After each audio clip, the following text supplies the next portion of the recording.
Selamat datang di Podcast Notariat episode 3. Podcast ini dipersembahkan oleh Program Studi Magister Kenotariatan Fakultas Hukum Universitas Gadjah Mada. Podcast ini akan membahas seputar dunia notariat, baik dalam segi praktik maupun dalam segi teori.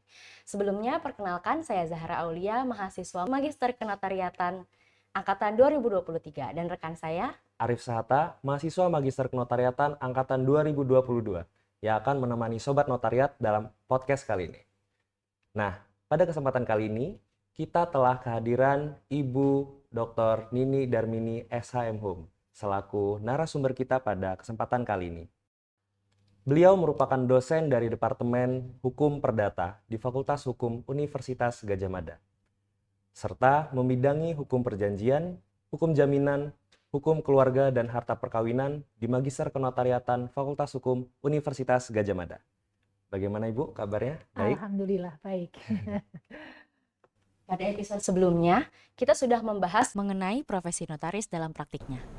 Pada kesempatan kali ini, kita akan membahas terkait dengan teori mengenai perjanjian sewa-menyewa, yang mana hal ini dapat kita temukan di dalam dunia masyarakat dan juga berkaitan dengan dunia kenotariatan. Hal ini tentunya diharapkan kita semua dapat mengedukasi masyarakat luas pada umumnya. Ini menarik, karena memang dalam kehidupan sehari-hari kita sering menemui perjanjian sewa-menyewa.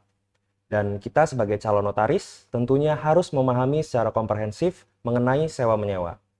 Selain itu, seorang notaris dalam berpraktik harus tetap mengacu pada teori hukum dasarnya.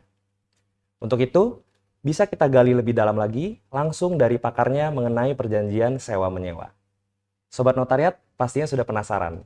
Langsung saja kita tanya Bu Nini, sebenarnya apa Bu yang dimaksud dengan perjanjian sewa-menyewa dan kapan dapat dinyatakan telah terjadi perbuatan hukum sewa-menyewa? Baik, sebelumnya terima kasih Mbak Zahra dan Mas Arif Sahala ya untuk mengundang Bu Nini pada acara ini. Langsung saja, jadi ketika kita bicara mengenai perjanjian sewa-menyewa, maka definisi itu ada ya. Diatur dalam KUH Perdata buku ketiga yang mengatur mengenai perikatan. Jadi perjanjian sewa-menyewa itu merupakan perjanjian antara dua pihak di mana salah satu pihak bermaksud untuk memberikan kenikmatan atas suatu benda untuk jangka waktu dan harga yang sudah ditentukan seperti itu. Yang harga ini tentunya sudah disepakati oleh pihak yang terakhir yaitu si penyewa. Mengenai yang kedua tadi bahwa kapan terjadi perjanjian sewa-menyewa itu, adik-adik sekalian, jadi perjanjian sewa-menyewa itu merupakan perjanjian yang sifatnya konsensual. Artinya apa? Perjanjian itu terjadi cukup dengan kata sepakat dari para pihak mengenai esensi dari perjanjian itu. Perjanjian sewa-menyewa itu esensinya ada 3, yaitu pertama adalah barang, yang kedua adalah harga, yang ketiga adalah jangka waktu yang ditentukan dalam sewa-menyewa tersebut. Dalam membuat perjanjian sewa-menyewa, apa saja syarat serta unsur-unsur perjanjian sewa-menyewa? Dan apa akibat hukumnya apabila unsur tersebut tidak terpenuhi? Baik, jadi perjanjian sewa-menyewa itu tidak terlepas dari syarat sahnya perjanjian pada umumnya ya, yang diatur di dalam pasal 1320 KUH Perdata. Ada 4 persyaratannya. Yang pertama adalah kesepakatan para pihak antara penyewa dan pemberi sewa. Kemudian yang kedua adalah kecakapan. Kecakapan ini secara umum bahwa mereka harus sudah cukup umur dewasa dan tidak ditaruh di bawah pengampuan. Kemudian ada hal tertentunya yaitu barang yang disewakan itu. Yang keempat adalah kausa yang halal. Ini menunjuk kepada tujuan dibuatnya perjanjian sewa menyewa itu tentunya tidak boleh bertentangan dengan undang-undang kesusilaan dan ketertiban umum seperti itu. Nah, mengenai unsur-unsur dari perjanjian sewa menyewa, ada 3 unsur. Yang pertama adalah unsur esensialia perjanjian yang tadi sudah saya sebutkan, ada 3. Kemudian unsur naturalia perjanjian dan unsur aksidentalia perjanjian. Dalam hal ini tentunya unsur-unsur itu harus dikaitkan dengan perjanjian sewa menyewa.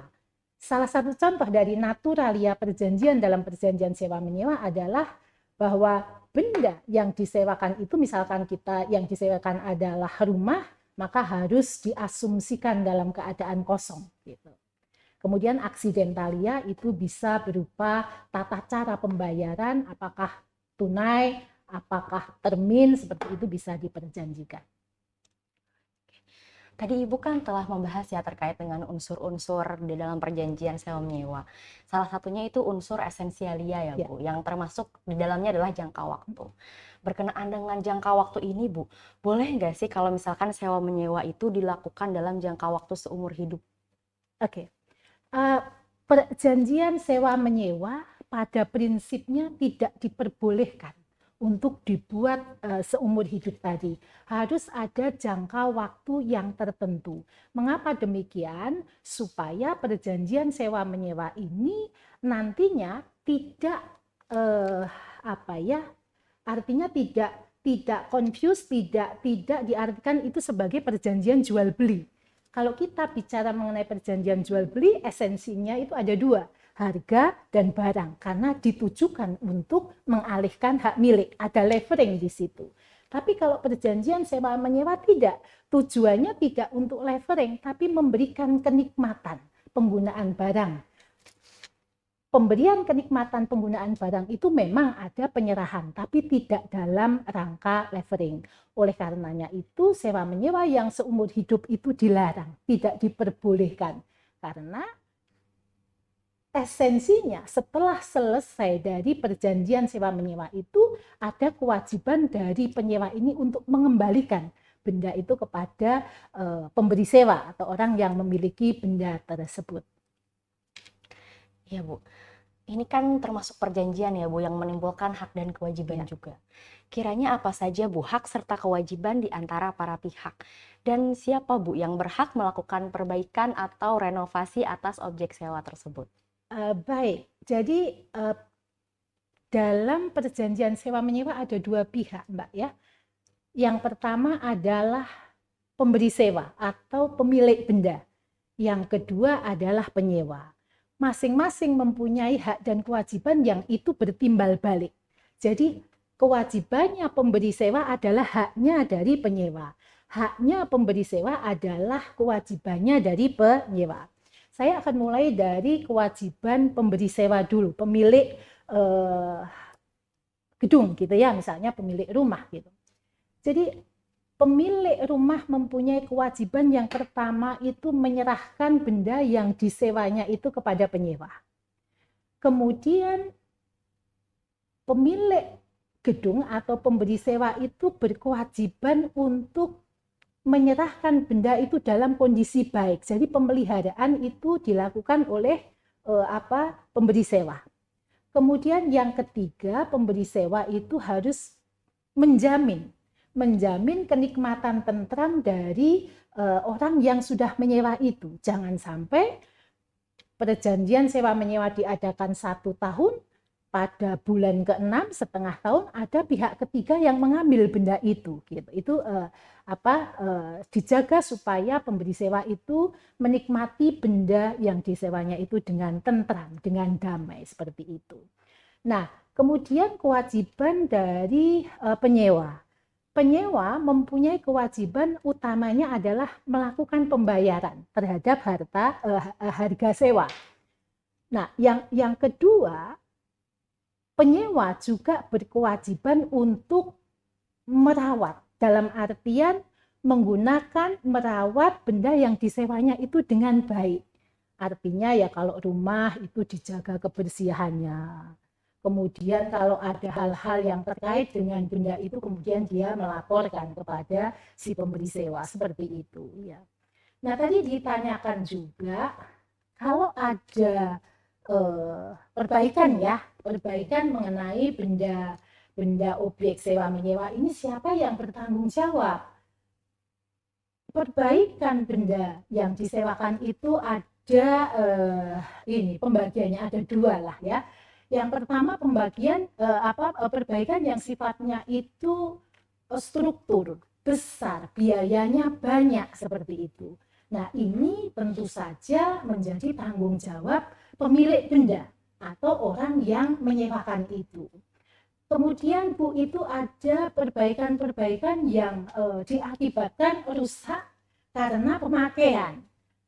Ya, kalau itu sifatnya kecil-kecil, misalnya lampu mati, handle pintu itu rusak karena sering dipakai keluar masuk seperti itu menjadi kewajiban dari penyewa karena rusaknya sebagai akibat pemakaian seperti itu. Jadi ini ada dua. Kalau besar, konstruksi, struktur bangunan, tanggung jawab pemilik benda atau orang yang memberi sewa. Tapi kalau yang kecil-kecil menjadi kewajiban dari penyewa.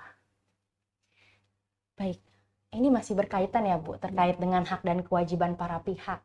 Apakah pihak yang menyewakan itu boleh Bu menahan benda sewa objek tersebut apabila uang sewanya belum dilunasi? Oke.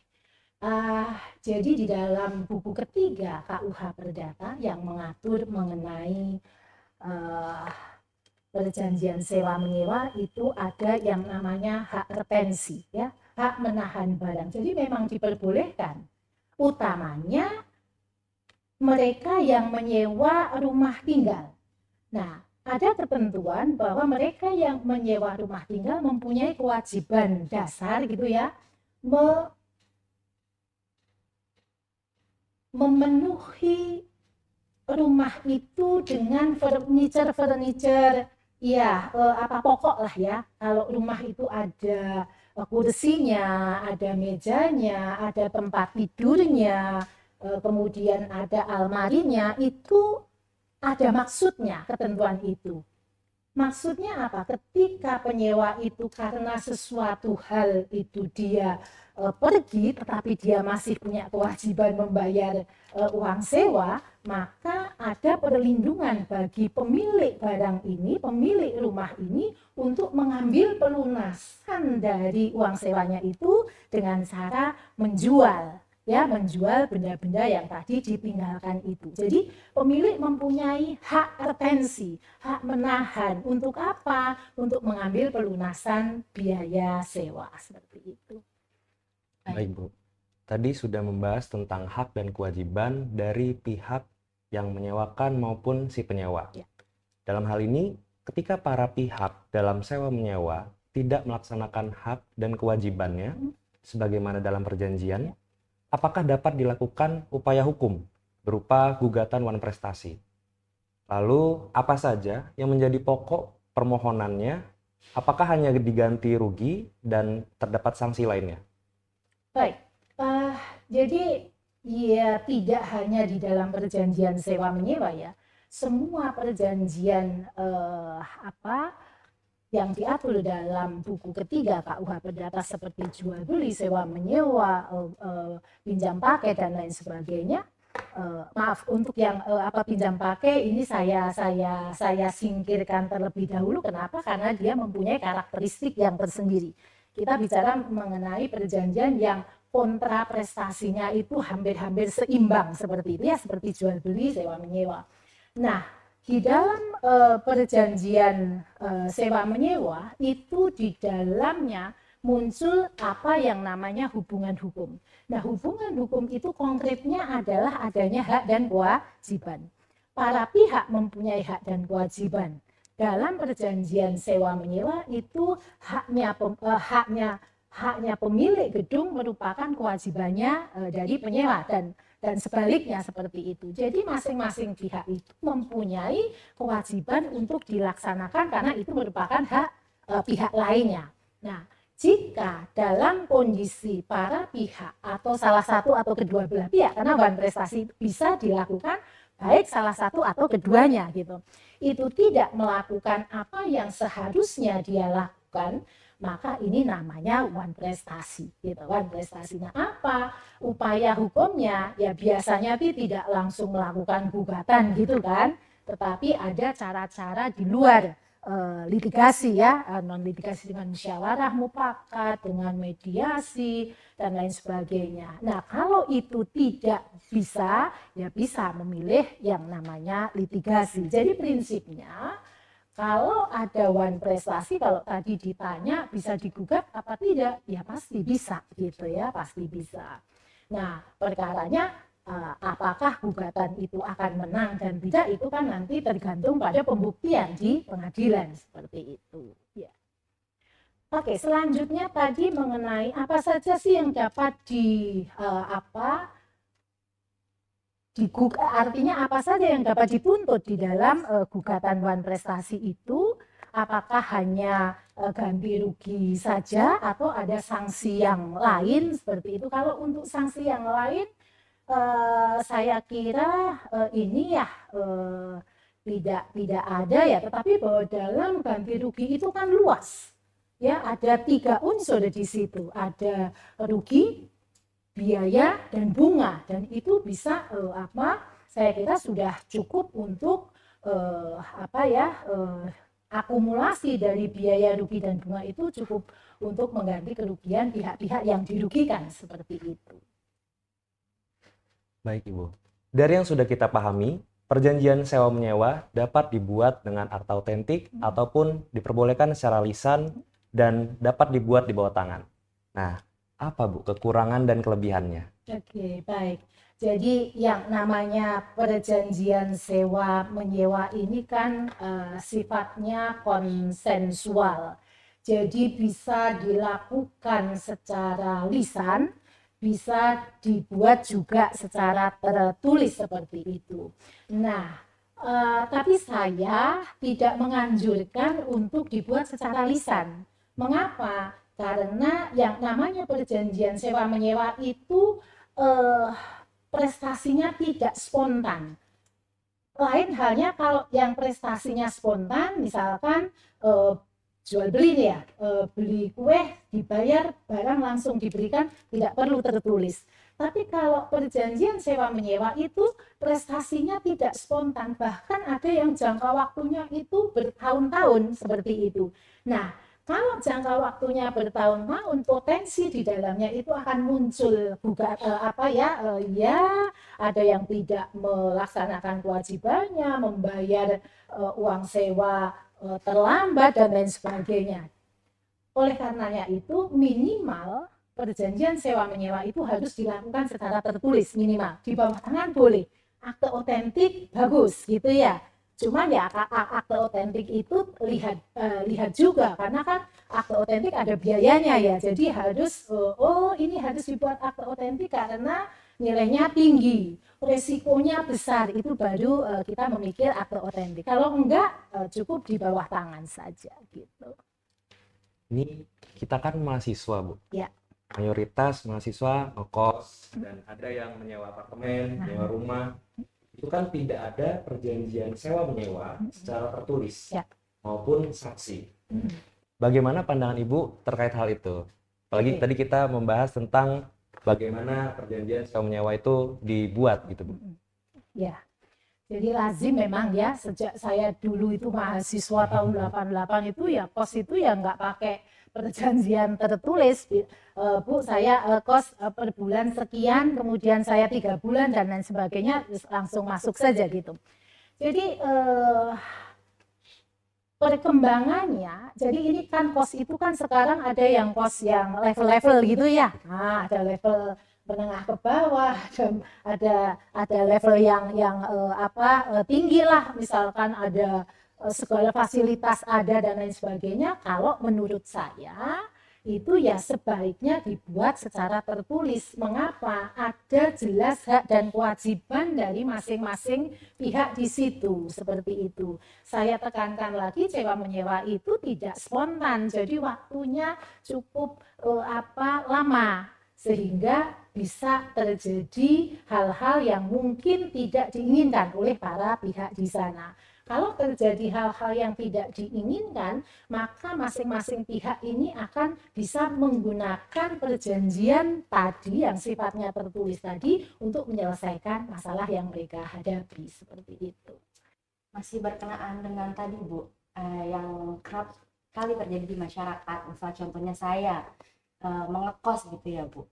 Biasanya tuh ibu kosnya atau pihak yang menyewakan itu meminta deposit Bu di awal. Nah, apakah hal tersebut tuh diperkenankan?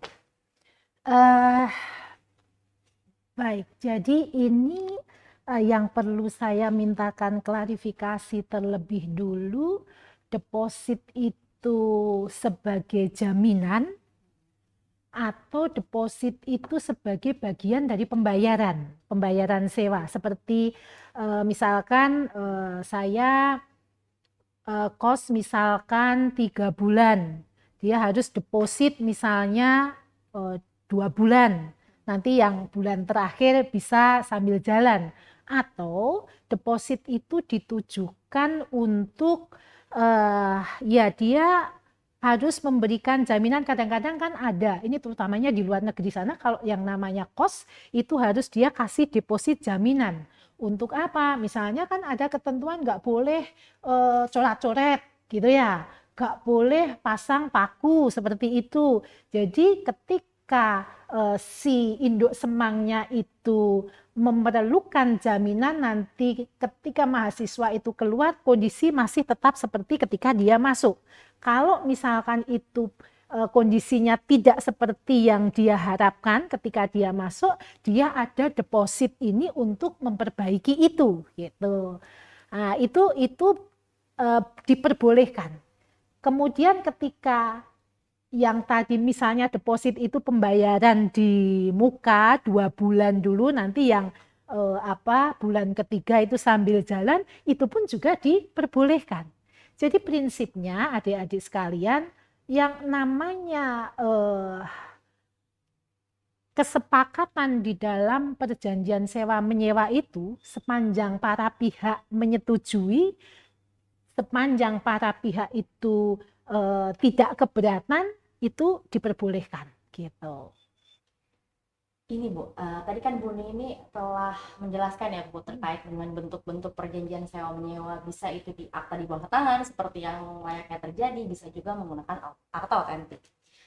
Seumpama ada misal contoh, ada perjanjian sewa menyewa, jangka waktunya adalah selama 5 tahun dan itu dibuat di akta di bawah tangan. Lalu selama jangka waktu berjalan 2 tahun kemudian, para pihak itu ingin menuangkan akta di bawah tangan tersebut menjadi akta otentik. Apakah hal demikian tersebut diperbolehkan? Tidak masalah Mbak. Jadi sekali lagi kalau itu disepakati oleh para pihak, yang awalnya itu bahkan lisan pun gitu ya, bahkan lisan pun tertulis di bawah tangan, muncul kesadaran, saya akan kita ini yuk bikin ini dalam akta otentik, kemudian dibuat dalam otentik, itu tidak menjadi soal. Artinya perjanjian yang lama itu kemudian bukan berarti terus menjadi tidak mengikat. Ya mengikat, cuman bentuknya. Kan kalau lisan perjanjian di bawah tangan, akte otentik, kita bicara mengenai bentuk perjanjian. Semakin perjanjian itu merumuskan hak dan kewajibannya secara jelas, itu semakin baik, seperti itu. Jadi teknisnya bagaimana? Ini sudah jalan 2 tahun, padahal 5 tahun. Ya, mau dibuat akte otentik, tergantung kesepakatan para pihak. Apakah akte otentik itu dimulai tahun ketiga sampai kelima, boleh. Ataukah ada kan orang yang biar utuh 5 tahun, kemudian ini ada akte otentik, masa berlakunya dimundurkan gitu kan. Jadi untuk memayungi juga hal-hal yang ada 2 tahun belakangan. Nah, itu dimasukkan di dalam akte otentik ya tidak masalah gitu.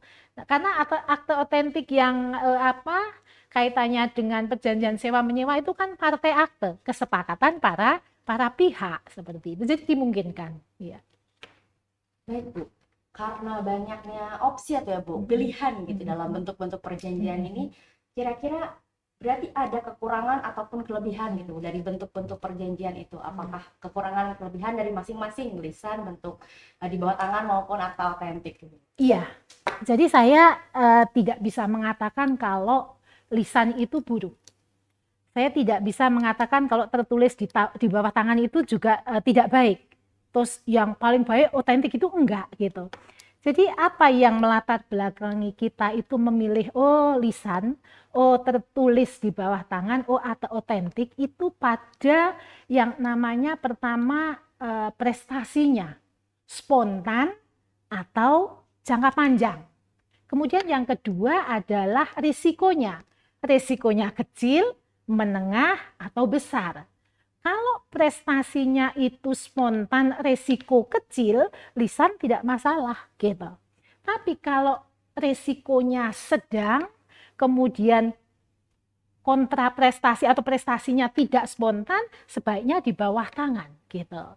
Nah, kalau memang itu resikonya tinggi, spontan, jangka yang panjang, hak dan kewajibannya kompleks gitu ya, itu saya menganjurkan untuk akte otentik. Sekali lagi saya menganjurkan, tidak harus akte otentik gitu, tidak, karena ini pilihan para pihak gitu. Nah, mengenai kelebihannya ya, kalau kelebihannya ya tentu sajalah akte otentik gitu. Kenapa? Akte otentik itu dalam hal ada sengketa perlu yang namanya dokumen untuk pembuktian.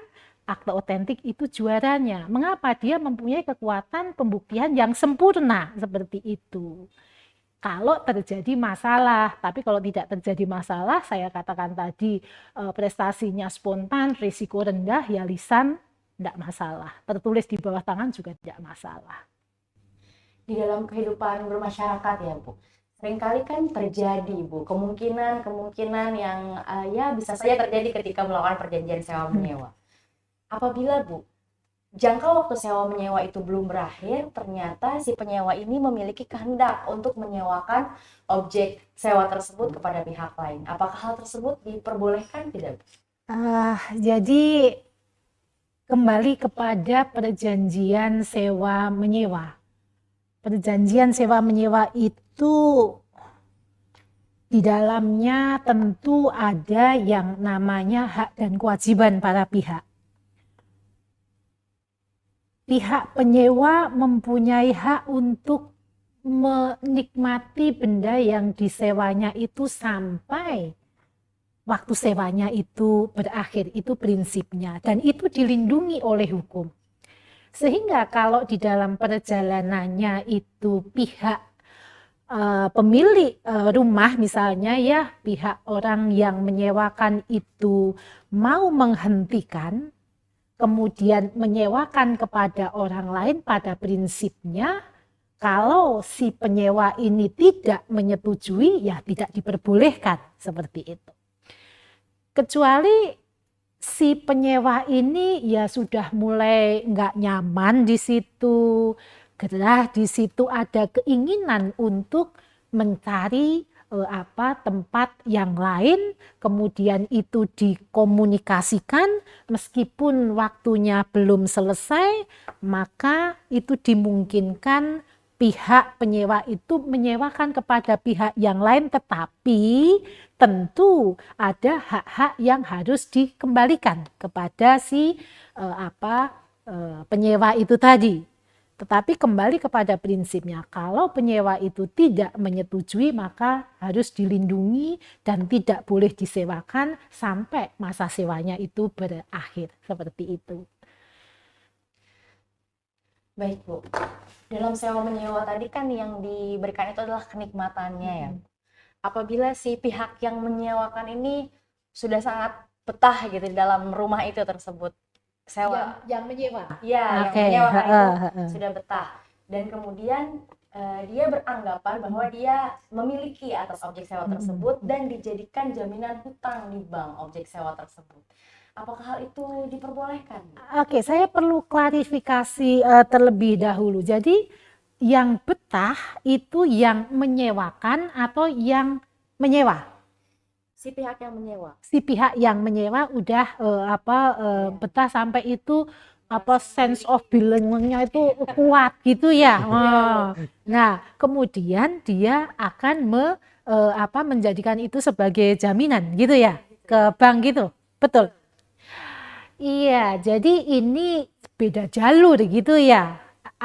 Kalau kita bicara mengenai jaminan, maka yang bisa membebani jaminan adalah pemiliknya, bukan orang yang menyewa. Meskipun dia udah merasa kayak yang memiliki, tapi tidak punya kewenangan untuk membebani itu dengan jaminan. Yang mempunyai hak siapa? Ya pemiliknya, orang yang menyewakan itu. Kalau sampai terjadi si penyewa kok dia itu menjaminkan, pasti ini sesuatu hal yang salah seperti itu. Entah salahnya itu ada pemalsuan dokumen, kemudian entah salahnya itu ada pada kalau itu rumah kan hak tanggungan, itu ranahnya PPAT gitu kan. Entah ini PPAT-nya ikut-ikutan, nah tapi prinsipnya tidak bisa. Yang bisa menjaminkan adalah pemilik. Penyewa itu dia bukan memiliki, dia itu hanya batasannya dia itu hanya menikmati saja. Pemiliknya tetap pada orang yang menyewakan, seperti itu. Kira-kira apakah ada perbuatan hukum lain, Bu, yang dapat membatalkan sewa menyewa? Oke. Baik, Mas Sahata. Jadi mungkin perlu saya luruskan sedikit ya, bahwa di dalam ketentuan perjanjian sewa menyewa ada norma begini. Peralihan hak tidak memutus sewa menyewa. Peralihan hak ini apa? Ya tadi yang disampaikan bisa jual beli, bisa hibah, bisa pewarisan. Ini kan ada peralihan hak dari pemilik awal kepada pemilik yang baru. Kalau di dalam objek yang dijual itu, dalam objek yang dihibahkan itu, dalam objek waris itu terdapat sewa menyewa, maka meskipun itu ada peralihan hak milik, sewa menyewanya tetap jalan. Yang mengakhiri sewa menyewa itu pertama waktunya sudah selesai, waktu sewanya itu sudah selesai. Yang kedua adalah musnahnya objek yang disewakan itu. Kalau objeknya musnah, maka perjanjian sewa menyewanya itu berakhir. Seperti itu. Jadi banyak yang terjadi, rumah sedang disewakan, pemiliknya perlu uang kemudian menjual, itu sangat umum. Dan itu diperbolehkan hanya ketika rumah yang dijual itu akan di-levering, akan diserahkan kepada pembeli, maka ini harus sudah selesai dulu masa sewanya, karena jual beli tidak memutus sewa menyewa. Bisa nggak Bu, ini pembelinya itu kepingin segera untuk menempati itu. Nah itu dikomunikasikan, disepakati. Apakah penyewa akan mempertahankan waktunya sampai habis, atau penyewa dengan ganti kerugian yang dia mungkin, memang harus diberikan ganti kerugian untuk mencari tempat yang lain, seperti itu. Berarti untuk yang mengakhiri sewa menyewa dan yang membatalkan sewa menyewa itu sama, Bu? Yang mengakhiri sewa menyewa tadi ya, ya kalau kita bicara mengenai mengakhiri kan perjanjiannya berakhir seperti itu. Tapi kalau yang membatalkan sewa menyewa itu bisa jadi berakhir dan batal kan dua hal yang berbeda nih ya. Nah, kalau yang membatalkan perjanjian sewa menyewa, misal orang yang menyewakan bukan orang yang berhak untuk menyewakan. Kadang-kadang kan bukan pemilik tapi menyewakan seperti itu. Tiba saatnya dia menikmati, pemilik yang aslinya datang mempersoalkan itu. Itu bisa jadi perjanjiannya batal seperti itu. Nah, kalau tadi yang berakhir itu ya memang karena waktunya itu selesai. Berakhir juga karena objeknya itu juga sudah musnah seperti itu. Tidak memenuhi syarat sahnya perjanjian seperti itu. Dua hal, yang pertama kecakapan kesepakatan bisa dimintakan pembatalannya. Tapi kalau yang objek tertentu dan kausa yang halal itu batal demi hukum seperti itu. Jadi berakhirnya perjanjian dengan pembatalan perjanjian punya arti yang berbeda seperti itu. Masih membahas tentang objek perjanjian sewa-menyewa, apa akibat hukum terhadap perjanjian sewa-menyewa apabila objek tersebut merupakan objek lelang, Bu? Yang mana si penyewa sejak awal tidak tahu kalau objeknya itu akan dilelang. Baik, kalau ada perjanjian sewa-menyewa yang taruh di atas tanah yang itu adalah objek lelang, ini menjadi pertanyaan bagi saya ya. Sampai sebuah rumah lah ya, sebuah rumah atau tanah itu dilelang, itu kan tidak, orang Jawa bilang tuh ujuk-ujuk dilelang gitu kan, enggak gitu ya. Ini kan melalui satu proses gitu ya. Satu proses kemudian pada akhirnya itu dilelang. Ini pasti ada gitu. Nah, pertanyaannya mengapa ya kok ini pastilah ada sesuatu yang tidak diungkapkan secara jujur oleh si orang yang menyewakan.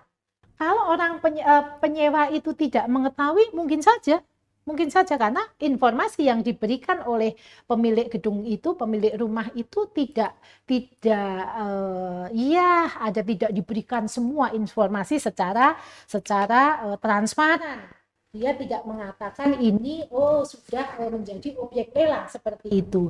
Nah, kalau terjadi seperti itu, maka perjanjian ini menjadi cacat hukum, gitu kan? Kenapa?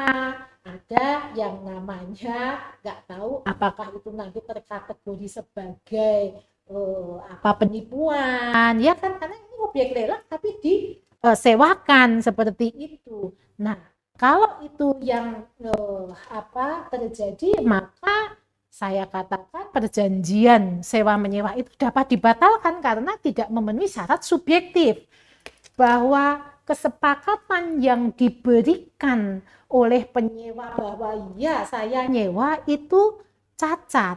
Artinya apa? Dia tidak berpikir bahwa dia itu objek lelang, dan ditambah tidak ada informasi yang diberikan oleh pemilik rumah ini bahwa itu dalam proses eksekusi seperti itu. Ya, jadi ini memang ada ya itikat tidak baik dari orang yang menyewakan itu. Tahu sudah jadi objek lelang, kenapa disewakan seperti itu. Berarti ini juga bisa menjadi reminder untuk sobat notariat agar lebih memastikan lagi bagaimana kepastian dari objek sewa menyewa tersebut ya, Bu ya. Betul. Iya. Nah, terakhir Bu, jika para pihak dalam perjanjian sewa menyewa meninggal dunia, apakah sewa menyewa tersebut tetap berjalan? Ya. Jadi kita tadi sudah panjang lebar apa yang mengakhiri perjanjian sewa menyewa. Satunya adalah waktunya sudah selesai. Ini ada perjanjian sewa menyewa yang waktunya belum selesai, tapi salah satu pihak atau para pihaknya adalah meninggal dunia seperti itu. Nah, perlu saya sampaikan di sini bahwa yang namanya warisan gitu ya, warisan itu kan bisa berupa hak, bisa berupa barang seperti itu. Nah, hak sewa itu termasuk salah satu hak yang dapat diwariskan gitu.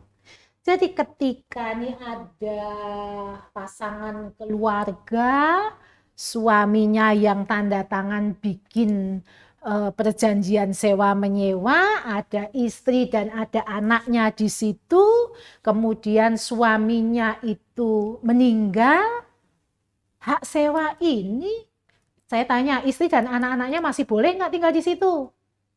Masih boleh apa enggak?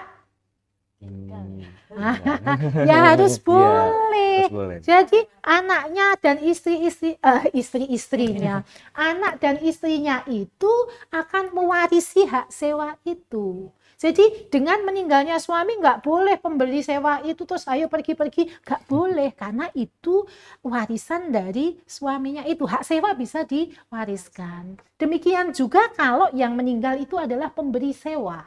Kalau yang meninggal itu pemberi sewa, nggak boleh ahli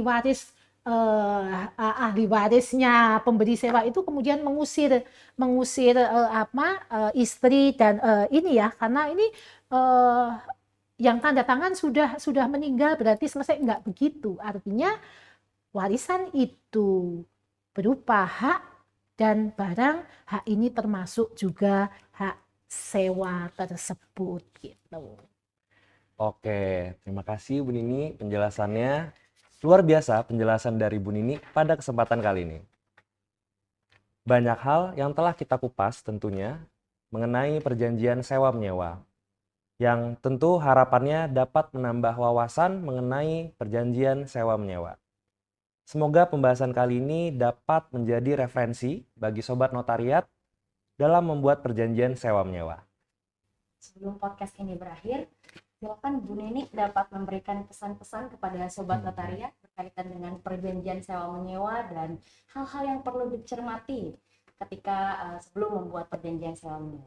Iya, terima kasih Mbak Zahra dan Mas Sahala. Jadi mengakhiri sesi ini, adik-adik sekalian, sobat notariat, pertama ya, ketika membuat perjanjian sewa menyewa, pastikan membuat perjanjian sewa menyewa itu sah.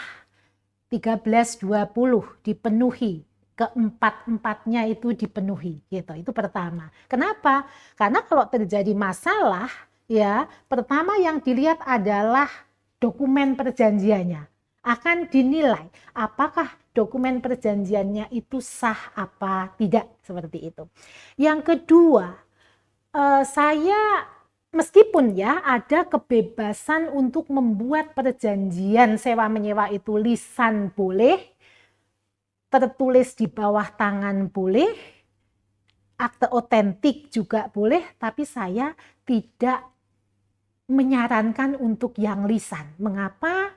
Perjanjian sewa menyewa itu prestasinya itu tidak spontan, jadi panjang lama sehingga potensi untuk terjadi sengketa di masa perjanjian sewa menyewa itu besar seperti itu, sehingga orang harus atau para pihak harus dilindungi dengan membuat perjanjian secara tertulis yang di situ ada hak dan kewajiban dari masing-masing pihak, sehingga bisa untuk perjanjian itu bisa juga untuk menjadi media untuk penyelesaian sengketa.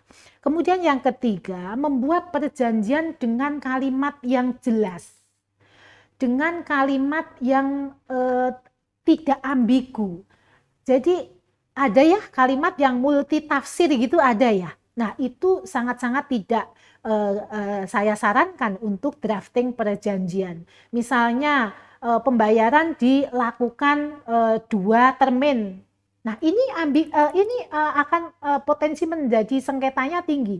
2 termin itu harus dilanjutkan 50% tanggal sekian, 50% tanggal sekian, titik gitu. Kalau hanya berhenti di 2 kali itu menurut saya iya potensi sengketanya tinggi. Kemudian yang terakhir ini ya, mengatur segala kemungkinan ya. Orang itu harus berandai-andai ya, seandainya begini nanti penyelesaiannya seperti ini. Seandainya begini penyelesaiannya seperti ini. Itu sangat sangat baik dalam drafting sebuah perjanjian sewa menyewa. Saya kira itu Mbak Zahra dan Mas Sahala, juga Sobat Notariat semuanya yang bisa saya sampaikan. Semoga ada manfaatnya. Terima kasih. Itu dia Sobat Notariat sharing mengenai perjanjian sewa menyewa yang telah disampaikan oleh Ibu Dr. Nini Darmini SHM Hum. Dan apabila masih ada pertanyaan ataupun saran, baik masukan terkait dengan topik podcast di episode berikutnya, teman-teman boleh langsung DM Instagram kami di @notariatlaw.ugm maupun meninggalkan komentar di bawah.